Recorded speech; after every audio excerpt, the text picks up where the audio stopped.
formado desde 1994 em psicologia pela Universidade Metodista de Piracicaba. Tem titulação como hipnoterapeuta desde 2003 pelo Instituto de Hipnoterapia Educativa, como psicoterapeuta e hipnoterapeuta ericksoniano. É isso mesmo? Ericksoniano? É isso mesmo. Ericksoniano. Desde 2005, pelo Instituto Milton H. Erickson de São Paulo. E certificação em curso de hipnose clínica desde 2016 pela Academia Brasileira de Ensino Clínico e Experimental de Hipnose, entre outras titulações, né, Décio? Tem outras. Tem uma resumida. Não, eu acho que a gente tem que estar sempre atualizado. Então, em qualquer profissão, se a pessoa se conforma e fica na caixa, vamos dizer assim, fica confortável, não faz uma atualização, não vai a congressos, eu acho que a pessoa não se enriquece. Então, especialmente nós que trabalhamos com pessoas, devemos estar o mais atualizado possível. E assim, são dois caminhos que podem ser, inclusive, complementares, né? Mas não necessariamente eu vejo que a pessoa tem que ficar anos deitada num divã e etc. Né? Eu acho que cada pessoa tem um jeito de ser, né? Tem um propósito, e eu trabalho dessa maneira. Se uma pessoa me procura por um problema, vamos dizer assim, específico, vamos trabalhar aquele problema específico. Se uma pessoa já me procura por um problema existencial, ela quer um questionamento, ela demanda outras coisas, vamos trabalhar nesse sentido também. Eu vejo assim, né? Não sei, e por falar aproveitando aí e vendendo um pouco do meu peixe. É a hipnoterapia, como que funciona a psicoterapia. A gente tem dois panoramas aí. Nós tínhamos já as pessoas com certas demandas, vamos dizer assim, relacionadas à saúde mental, alguns problemas, eu não sei se problema seria a palavra ideal, mas, por exemplo, você tinha pessoas com ansiedade, pessoas com depressão, com crise de pânico, e aí vem a pandemia, né? E para a gente já emendar no tema de hoje, né? O que é a psicoterapia e o que é a hipnoterapia e como elas podem ser usadas de ferramentas para auxiliar esse mergulho profundo que nós estamos vivendo. Bom, se eu me perder na resposta, você me chama a atenção. É o seguinte, primeiro eu gostaria de falar de uma questão muito importante que você abordou logo no início da sua locução, que foi essa coisa inesperada que apanhou o mundo desprevenido. Então, eu acho que isso foi muito... É uma coisa que está pouco falada, né? O susto mundial, isso é um susto mundial, porque o mundo ocidental é um mundo em geral, se achava demasiadamente seguro, no sentido de conseguimos dominar tudo, fazemos tudo e vem essa pandemia e joga tudo de perna para o ar. De repente a economia vai de perna para o ar, a medicina parece não ser tão boa assim, porque demorou um certo tempo até agora que está surgindo a bendita da vacina, graças a Deus. Então, aquele lugar de conforto ou segurança que nós tínhamos, e esse é um dos aspectos que a Covid vai trazer a todo mundo, né? Foi abalar. Tanto é que teve muitos líderes, não foi só o nosso presidente da República, falou, não, isso daí é passageiro, vai acabar logo. Pessoas importantes começam a morrer e isso assusta, porque vão nos melhores hospitais, nos melhores lugares e não resolve nada. Né? Então, isso abalou profundamente e ainda abala, né, o nosso imaginário. E aí eu entro no tema que nós estamos trazendo. Né?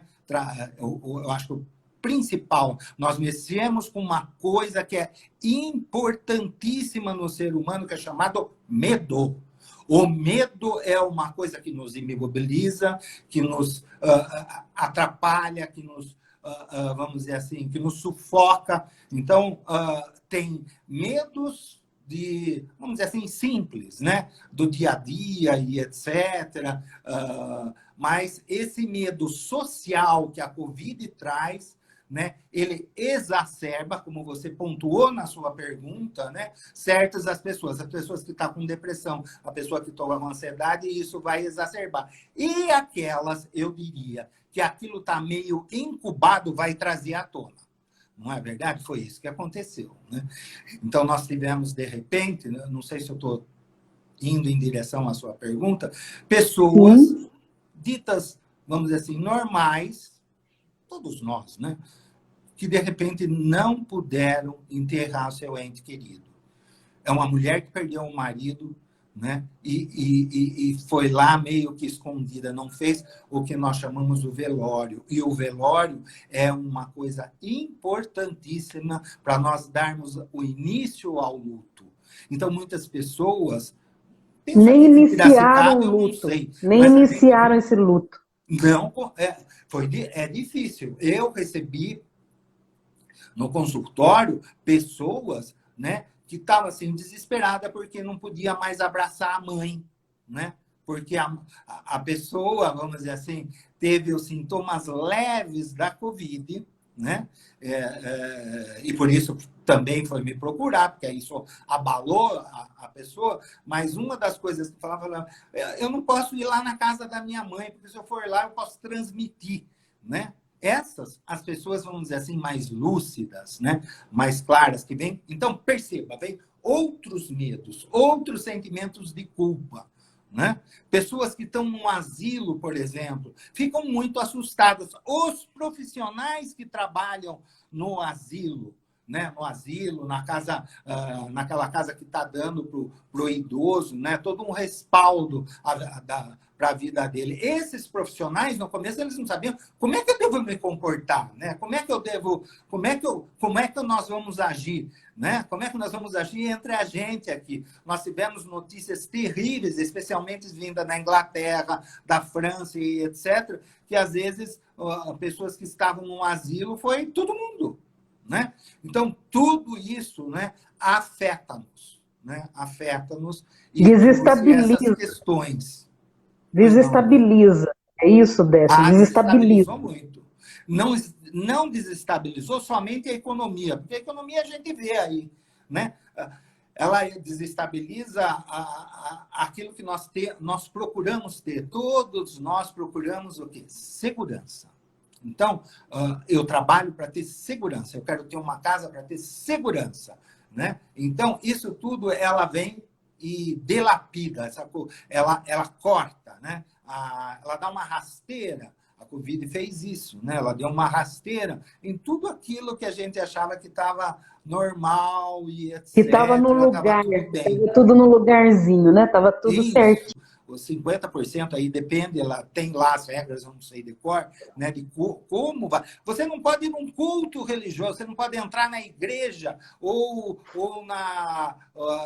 no seu culto aí, seja lá onde for, com as pessoas antes na coisa. Tem lá uma quantidade determinada. Isso tudo gera na pessoa um sentimento meio de insegurança, um sentimento meio de medo, né? Esse eu acho que é uma das principais coisas. Por exemplo, né, esse caso que eu contei para você, né, de uma pessoa, né, que não podia visitar a mãe porque ela estava com Covid, né? O contrário também acontece, né? O filho sai de casa e o pai vai sair com os amigos e etc. O pai fala, tá bom, agora quando você voltar, né, você usa a máscara aqui em casa, porque eu posso ser atingido. Entende? Então, o relacionamento familiar também é afetado. Uma coisa pouco dita por aí, mas o relacionamento familiar também é afetado. Bastante. Pessoas, não sei... Bastante, posso né? Bastante um pouco mais, Liano? Você quer? Pode sim, pode. Aquelas pessoas que ficaram muito reclusas, né? Teve pessoas, e nós conhecemos algumas que simplesmente se fecharam, foram lá, fizeram suas compras, ou pediram para alguém fazer suas compras e se enfiaram dentro de casa, né? E não conversa com ninguém, não fala com ninguém, e etc. Né? Uma coisa é importante, né? A gente, nós, né, aprendemos lá na escola, né, que somos animais gregários, né? E uma das coisas que a Covid vai mexer é com esse sentimento agregário que nós temos, com essa quase que necessidade de estar. Mesmo quando uma pessoa fala, eu não ligo muito, eu gosto mais, eu sou uma pessoa mais introvertida, eu gosto de ficar uma coisa. Isso é por um tempo, né? Agora, todo dia você não poder ir na loja, você não poder, a coisa começa a ficar, a pessoa se sente aflita, né? Porque o gregário, ele também é protetor, ele também protege. Embora vivamos numa cidade, ou num mundo urbano, vamos dizer assim, onde tem uma violência inerente ao urbano. Né? Obviamente que a gente tenta consertar. Então, a Covid ela veio agravar isso, as relações familiares. Um professor, vamos pegar aí um professor hoje, né? Quando começou a bendita da Covid, uma das perguntas é: como é que eu dou aula agora? Eu não fui preparado, Eliana, o professor não foi preparado, um jornalista é preparado para isso, mas o professor não foi preparado para lidar com mídia, né? Ele vai ter que dar aula através da mídia. Como é que eu vou usar? Então, ele vai ter que aprender como lidar com isso, que não é a logis que ele tem, entende? Não é a fala. Ele vai ter que criar uma pedagogia, um método para poder ensinar através da mídia. Isso leva tempo. Nós não fomos preparados para isso, né? Os professores não foram preparados. Eu tinha pacientes que eram dentistas. No início da pandemia, simplesmente fechou o consultório. Por quê? Porque o dentista trabalha a centímetros, mesmo com máscara, trabalha a centímetros da boca da outra pessoa. E é o grande transmissor, não é verdade? Então, eles ficaram apavorados. Né? Eu só tive coragem de ir ao dentista no final do ano, agora, porque já estava assim, ultrapassando o tempo de ir ao dentista, era muito necessário, mas eu fui com muito medo, só te interrompendo para falar disso, que no ano passado, no segundo semestre, eles começaram a voltar, mas eu fui morrendo de medo, para falar a verdade. Então, tá vendo o medo presente aí? Aquela coisa que eu falei, o principal que é o medo. É o medo de ir no consultório, é o medo de ir nos locais aonde tem gente, né? Isso, as pessoas que têm a cabecinha no lugar. Porque nós temos também aquelas pessoas que não têm a cabecinha assim tão no lugar e elas negam que tem medo nessa situação são os que têm a cabecinha no lugar, os que não têm medo. Sim. A não ser que exagere, porque tudo tem eu acho esse medo seu aí que você nos relatou, né? Um medo normal. Os olhos para quê? Para apagar o que está acontecendo, assim ela não sente, anula aquilo que está acontecendo. Então, um dos mecanismos... Nessa pandemia, o negacionismo não é uma outra pandemia, porque é muita gente que está no negacionismo. Isso o mecanismo mais usado pelas pessoas é o negacionismo. Infelizmente, né? É um mecanismo. Aí cabe o papel educacional e especialmente o papel da imprensa, de abrir os olhos. Né? Às vezes as pessoas ficam até cansadas, né, de ver tanto na mídia falar de Covid, mas ainda temos pessoas, né, e vimos alguns relatos, né, de pessoas que... Eu vou contar um caso familiar, né? Caso familiar que aconteceu logo no início. Eu perdi um primo muito querido por causa disso, né? Ou seja, já estava com uma gripe. Não é nada. Não é nada. Esse negócio aí passa logo. Esse negócio de que estão falando está lá nos Estados Unidos, está lá na Europa, né? 3 dias foi o negócio. A coisa, 3 dias, faleceu. Dor para todos nós. Dor para ele, que perdemos uma pessoa querida. Não é verdade? Dor para a mulher, dor para o filho e dor para a família, que eu não pude ir no enterro dele. Não é verdade? Então, nós também passamos por isso. Então, os médicos no início ficaram muito assustados, né? Quantos médicos você ligava e falava, não está atendendo, né? Por quê? Estavam todo mundo né, o que fez, não sabe-se direito o que é, contamina, vou para o meu sítio, vou para a minha chácara, me isolo. Né? Agora que nós estamos voltando à normalidade, porque nós aprendemos a lidar um pouco mais com a Covid. Eu não sei se então, quando você fala assim, Décio, quais são as síndromes, os problemas, né, que exacerbaram com a Covid? Eu estou tentando trazer isso de uma maneira mais... Você já falou o medo, pânico aumentou, ansiedade, mas a ansiedade, pânico. o medo, a dificuldade de relacionamento, né, aumenta. E teve o contrário também, né? Marido e mulher ou famílias que tiveram que conviver e que não conviviam. E aí não Então, aguentaram. é muito interessante isso, né? Então, a Covid, ela traz vários aspectos, ela vai mexer, ela mexe, né, com o estabelecido, com aquilo que estava assim, tudo normalzinho, normal no sentido de tudo no lugar, vamos dizer assim, que se chama hoje na caixa, né, no estável, no aparentemente estável. Então, ela vem e joga tudo isso para o ar, né? De um ponto de vista, isso que nós estamos é muito negativo, né? É muito assustador e etc. Por um outro ponto de vista, né, todas as pandemias, né, que a gente estuda na história, elas mudaram um pouco o curso da sociedade em que elas aconteceram. Né? Então, quando surge lá a febre e Oswaldo Cruz fala, olha, tem que ter higiene, ele muda o Rio de Janeiro. No começo todo mundo protesta, não é verdade? Todo mundo fala que ele é um louco, onde já se viu, e etc. Mas ele muda. Né? Então, a questão da higiene, né? A questão da higiene que era a coisa da peste bubônica, o que era a bendita da peste negra? Eram os ratos, né?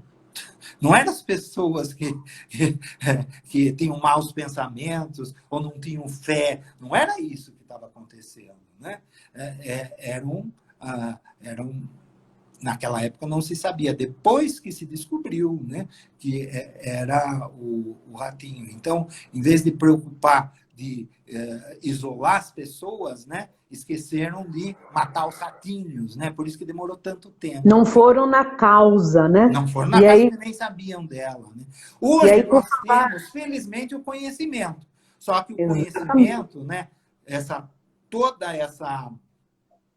cabedal que a gente descobriu, por exemplo, que a Índia, né, faz vacina para o mundo inteiro. Antes ninguém estava sabendo que a Índia fazia vacina para o mundo inteiro. Ninguém estava sabendo que a China também fazia, né, que a Rússia e nem também fazia. Preocupado que a vacina que você toma no bolsinho veio da China, né? Não tinha essa preocupação também, né? Não é verdade? Aí tem que lidar com as fake news, com a loucura das pessoas que criam teorias de conspiração.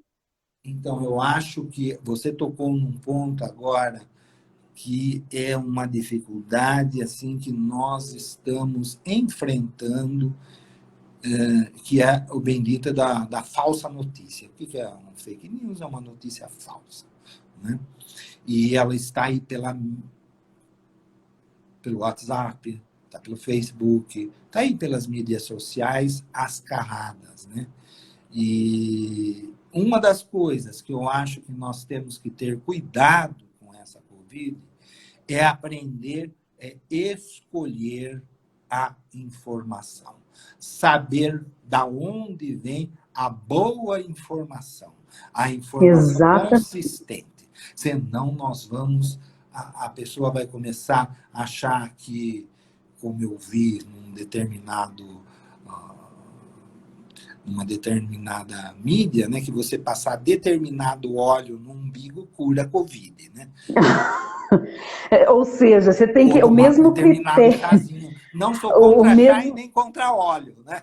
Eu acho que muito bem o mesmo critério, né, Décio? O mesmo critério para se escolher um psicólogo, um hipnoterapeuta, tem que ter o critério também para escolher a fonte de informação. Exatamente. E quando a gente fala daquela de trabalhar essas dificuldades na hipnoterapia. A pessoa que chega até você, hoje você está atendendo no consultório, você chegou a entrar também, a atender virtualmente, como que está sendo esse processo? E hoje mais no consultório. Aqui e ali, algum caso, às vezes um paciente, por exemplo, que estava vindo e daí, de repente, porque a Covid continua funcionando por aí. Ele pega a Covid, o que ele faz? Ele fala, Décio, eu não me sinto bem indo aí. Então, podemos fazer por videochamada. Isso, daí a gente faz a terapia, porque essas pessoas normalmente ficam muito fragilizadas, né? Diante do que está acontecendo. Então, é nessa hora que precisa mais ainda de quem tem um conhecimento técnico, de quem pode auxiliar e ajudar, né, do ponto de vista psicológico. Evidentemente, dá uma ou outra orientação, né, no sentido da pessoa ajudar, né? Porque o que vem de fantasia louca na cabeça e é natural, né? É natural. Os sonhos, né? Tem gente que está falando que está tendo sonhos muito loucos nessa pandemia também. É verdade. Isso é da nossa natureza, da nossa formação enquanto, eu não gosto muito dessa palavra, mas não me vem outra. Enquanto raça humana. O homem lá das cavernas, o homem primitivo, que não viveu 100 anos, né? Foi mais de 200 mil anos, 300, precisa chamar os caras aí, mas são bastante anos, né? Não é? A civilização tem pouco tempo, né? Tem o carro, essas coisas, tem menos de 100 anos. Então, veja aí onde nós estamos. Então, aquele homem, ele andava pela mata, escutando, e qualquer barulho, o homem sempre foi frágil, ele ficava assustado, será que pode ser isso? Será que pode ser aquilo? Então, isso ficou meio, vamos dizer assim, as pessoas às vezes perguntam assim, por que será que eu tenho maus pensamentos? Isso não é uma coisa só advinda de maus hábitos, que a gente tem que também tratar disso, né? Também tem. Às vezes, a gente tem maus pensamentos advindo dessa herança, vamos dizer assim, quase que hereditária que nós temos, né, que nós tivemos, do homem, né, preocupado com que barulho, pode ser um animal assustador, pode ser aquilo, então ele tomava as cautelas. O medo, ele não é algo, vamos dizer assim, que sai benéfico? Né? Ele é benéfico? O medo é benéfico ou é maléfico? Eu diria assim. Né? Vamos lá usar o velho jargão, né? Entre o remédio e o veneno vem a dose, não é verdade, né? Então, eu tenho que saber dosar as coisas. Então, uma pessoa que não tem medo é perigoso também, né? Imagine uma pessoa que não tem medo, né? Ela pode pegar numa panela quente e queimar a mão. Não é verdade? Tem uma doença que tem isso, né? E ou seja, um certo medo é normal. Então, eu estou num lugar e vejo um cachorro vindo na frente e eu dou uma de valentão. E esse cachorro é um Rottweiler. E eu vou lá só de mão, entende? Eu não fujo, eu não tomo cautela. Então, uma certa dose de medo é normal e boa. O que é perigoso? É quando eu começo a ver medo onde não tem. Né? O medo começa a vir na minha cabecinha. Né? Eu começo a imaginar coisas que não existem. Por exemplo, né? Eu vou contar um caso clínico. Né? Há muito tempo eu tive uma paciente, né? E ela veio com uma fobia. Uma mulher, que morava sozinha e etc. Né? Ela veio com uma fobia e aquilo quando nós começamos a tratar e etc. Numa sessão, ela chegou e falou, Décio, eu acho que eu estou curado. Eu falei assim, por quê? Ela falou, porque hoje à noite aconteceu o seguinte. Hoje à noite, não, umas 2, 3 noites antes de ter a sessão. Ela falou assim, aconteceu o seguinte, eu estava deitada na cama, por volta das 2 horas, eu acordei e escutei um barulho vindo da sala, ela morava num apartamento, vindo da sala que fazia tec-tec, tec-tec. Se fosse no tempo, antes de eu fazer terapia, eu ia ficar enfiada lá, morrendo de medo. O que aconteceu comigo? Não vou falar para você que eu não tive medo. Eu tive medo. Mas eu falei, eu não vou ficar aqui. Né? Ela pegou uma coisa que tinha perto, não lembro o que ela tinha perto, pôs na mão e foi pé ante pé. Acendeu a luz e o barulho ela percebia que vinha da sala. Né? Ela chegou lá, pum, acendeu a luz, olhou e viu que não tinha nada. Daí o que tinha acontecido? Ela tinha deixado a janela. janela e ela tinha, como é que chama aquele... esqueci o nome. Aquela tela, tela, cortina. Isso, ela tinha deixado aquilo e a persiana, perdão. A persiana. A persiana, ela batia uma na outra, entende? Entrava o vento e fazia tec-tec, tec-tec, tec-tec. Então ela falou assim, olha, se fosse em outro tempo eu ia ficar apavorada, eu não ia passar, eu não ia enfrentar isso. Então eu acho que eu estou melhorando. Então não sei se o enfrentamento, né? Aí isso. Tem o enfrentamento. Mas para a gente que está chegando no tempo de terminar, passou muito rápido, né? Eu descontei o tempo aí que a gente perdeu para eu conectar com você. Então teve um acréscimo ainda. Décio, quando a pessoa deve procurar um psicólogo? Quais são os sinais que ela fala, não, né? Ou ela mesma, ou alguém por perto. Quais são os sinais de que é necessário procurar, principalmente agora nesta pandemia? E para quais casos? Ansiedade, depressão, quando? Vamos, aí dá mais falar mais. Quando que eu devo procurar? Quando eu estou percebendo que eu não tô podendo dar conta daquilo. Se é medo, eu vou procurar. Eu tenho medo persistente. Vamos pegar o caso do medo. Vou de novo me socorrer em relatos de pacientes meus. Né? Por que você está me procurando? Porque eu sinto medo. Como que é o seu medo? Porque cada um tem um tipo. Né? Olha, Décio, eu estudo, faço faculdade em Limeira. Eu vou daqui até lá com o coração na mão, volto com o coração na mão. Eu não consigo andar no shopping. Está na cara que isso daí precisa de tratamento. Né? Porque outra pergunta que eu faço normalmente, né, quando alguém me pergunta, o que você já fez, né, para tentar diminuir? Daí a pessoa vai contar o que ela fez. Então, esse é um dos momentos, ansiedade, timidez, problemas de relacionamento.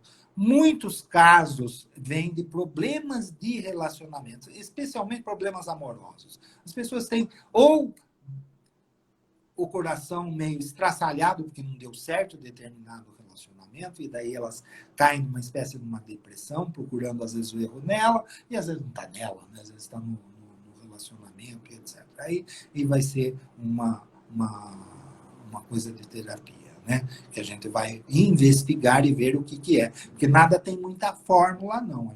Cada caso é um caso. Né? Ou seja, eu uso uma determinada roupa, né? O outro usa outra roupa. Então, cada um tem um jeito também de ser e de sentir a vida e de ver a vida. Né? Então, nós temos que ter... Cada um nasceu numa família, no meio social. Então, tudo isso tem que ser visto. Não pode ser... jogado como se nada fosse. É você que determina se vai ser psicoterapia ou hipnoterapia. Ou os dois juntos. No meu caso, que sou hipnoterapeuta também, eu vou dosar e ver quando é necessário determinada coisa. Tem gente que liga no consultório fazendo falando a seguinte coisa: eu quero fazer regressão. Eu costumo dizer que você não liga para o seu dentista e fala, eu quero fazer tratamento de canal, né? Eu quero fazer uma restauração. Tratamento de canal. Nem tudo a regressão resolve, né? Nem tudo é indicação para regressão, né? As pessoas às vezes vêm na mídia, acham bonito e etc. Não, o negócio é regressão. Vou lá fazer regressão. Não é bem assim, né? Tem que ter uma aplicação, uma coisa. Então, voltando à sua pergunta. Vou fazer regressão porque é legal, né? Acha que é bonito e acha que resolve tudo. Não é bem assim, né? Voltando à sua pergunta. Então, vou dar um exemplo clínico, né? Eu tenho uma paciente que ela veio, ela tinha ido nos médicos, etc. Ela tinha uma queimação aqui aqui no peito, né? Ela falou, olha, Décio, queima, era uma gerente, etc. Para não alongar, eu percebia que só a psicoterapia não resolvia. Daí eu precisei fazer uso da hipnoterapia para descobrir a causa daquela dor. O que era aquela dor? Aquela dor, aquela queimação, era uma coisa que ela não queria ver, né?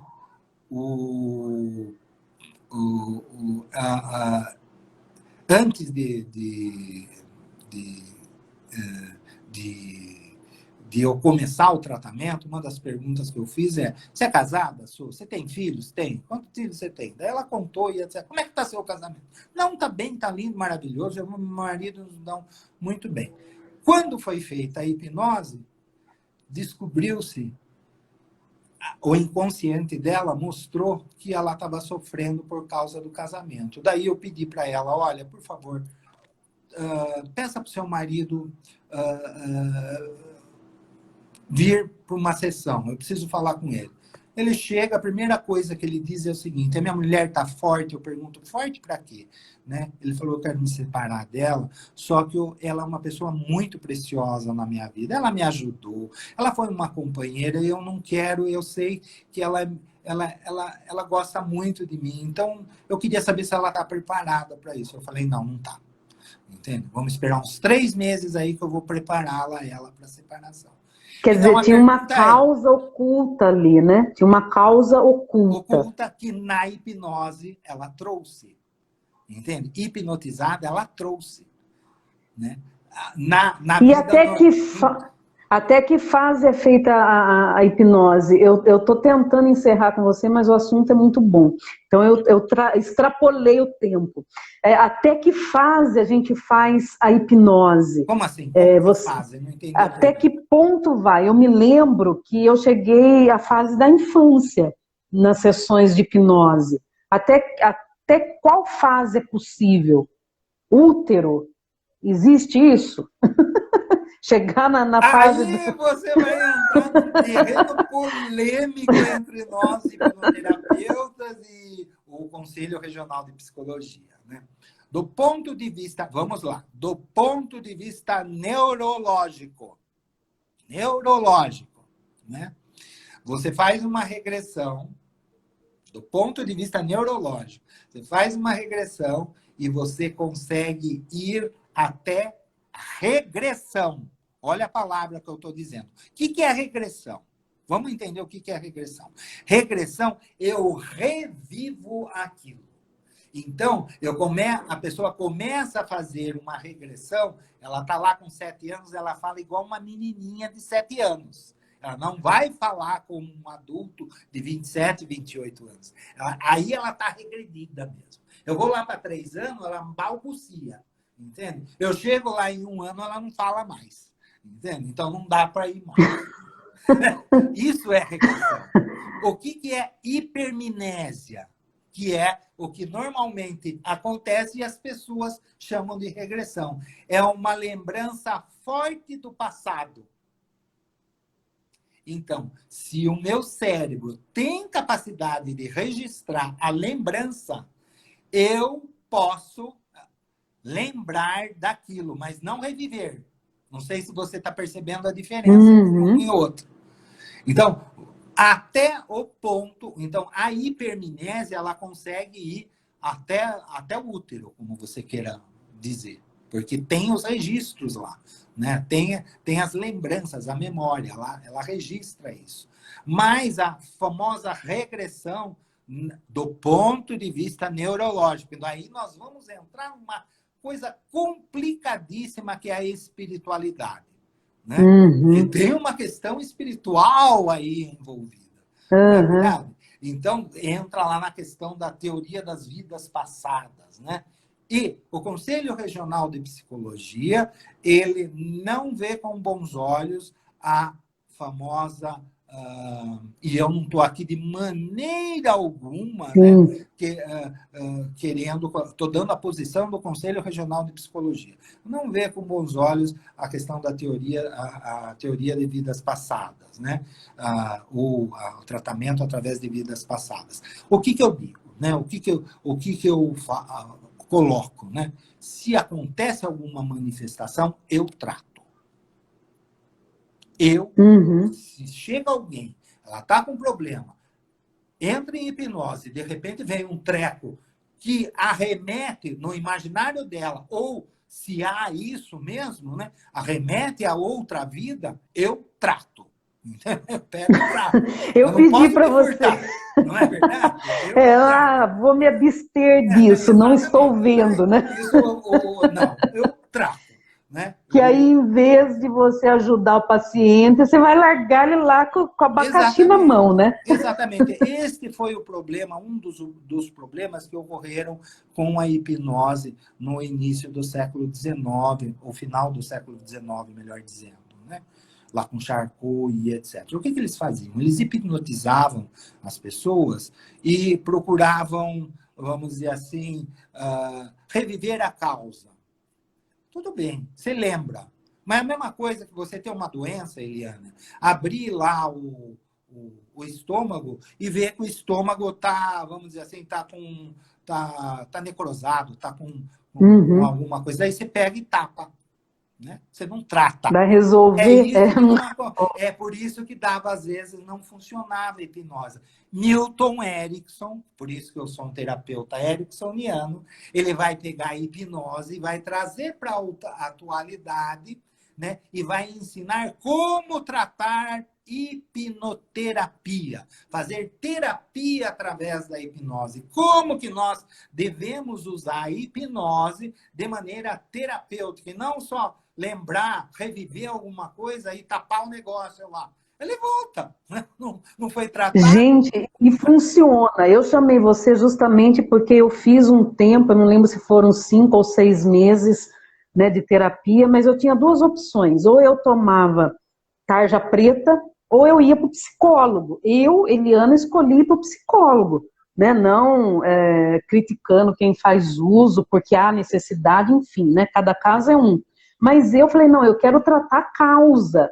E as sessões de hipnose me ajudaram muito nisso, né? Ajudaram muito, tanto que a minha intenção é o mais rápido possível, assim que eu organizar as minhas coisas, voltar para a terapia com você. E aí eu falei, eu quero compartilhar isso com as pessoas, porque é algo que eu vivenciei e eu sinto nesse momento que muitas pessoas precisam. Eu mesma preciso, porque a pandemia potencializou tudo, e aí eu extrapolei mesmo o horário, porque quando o assunto é bom, a gente extrapola, né? O assunto é ótimo. E eu pedi para você esclarecer, porque as pessoas às vezes confundem, né, a hipnose, a hipnoterapia, com regressão de vidas passadas, não fazendo nenhuma crítica, mas é legal esclarecer, né, que tem a base científica, comprovação científica, né, Décio? Isso. É isso. A gente precisa ir com cuidado nesse terreno e tratar também quando acontece algumas manifestações que a ciência não explica. Eu vou conversar com você, eu vou salvar a live, né? Quem não pôde acompanhar a live que a gente passou mesmo do horário, foi muito bom, passou rápido o tempo aqui, ela vai ficar salva aqui no canal da Lili. Aí você fala para o pessoal que te acompanha lá no seu Instagram que ela vai estar aqui no canal da Lili, e aí as pessoas podem ver. Muito obrigada, viu, pela participação. Agradeço aí a honra de ter iniciado o ano aí com você. Vai voltar. A Fujona aqui vai voltar, viu, Décio? Muito obrigada mesmo. Um abraço. Um abraço, outro bem grande.